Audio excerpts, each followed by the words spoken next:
মহাত্মা গান্ধী ভারত নয় বরং পাকিস্তানের জাতির পিতা, এমন দাবি কোনো পাকিস্তানি বা অন্য কেউ করেনি, করেছেন ভারতেরই এক গায়ক।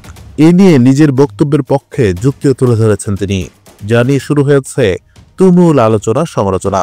ভারতীয় সংবাদ মাধ্যম হিন্দুস্তান টাইমসের এক প্রতিবেদনে জানানো হয়, সম্প্রতি এক পডকাস্টে জনপ্রিয় গায়ক অভিজিৎ ভট্টাচার্য দাবি করেছেন ভারতের নয় পাকিস্তানের জনক মহাত্মা গান্ধী।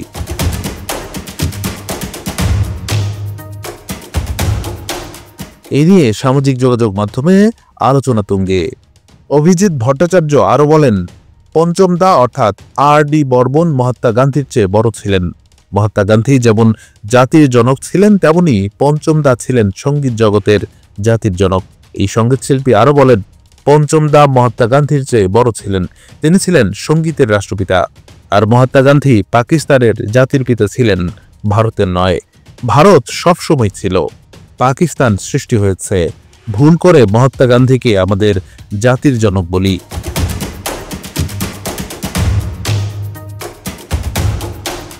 অভিজিৎ ভট্টাচার্য কিংবদন্তি সঙ্গীত রচয়িতা আর.ডি. বর্মনের মাধ্যমে হিন্দি সঙ্গীত জগতে আত্মপ্রকাশ করেছিলেন।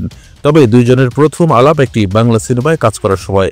ক্যারিয়ারের প্রথম দিকে আর.ডি. বর্মনের সঙ্গে গায়ক হিসেবে স্টেজ শোতে পারফর্ম করতেন অভিজিৎ।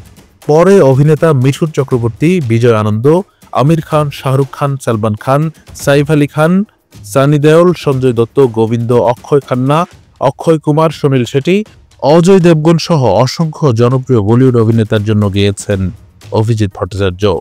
তার এই বক্তব্যের পরেই সোশ্যাল মিডিয়ায় বইছে আলোচনার ঝড়। নেটিজেনরা বলছেন, গান্ধী যদি পাকিস্তানের জাতির পিতা হয়, তাহলে মোহাম্মদ আলী জিন্নাহ কার জাতির পিতা? Anwar Hossain, BD archive.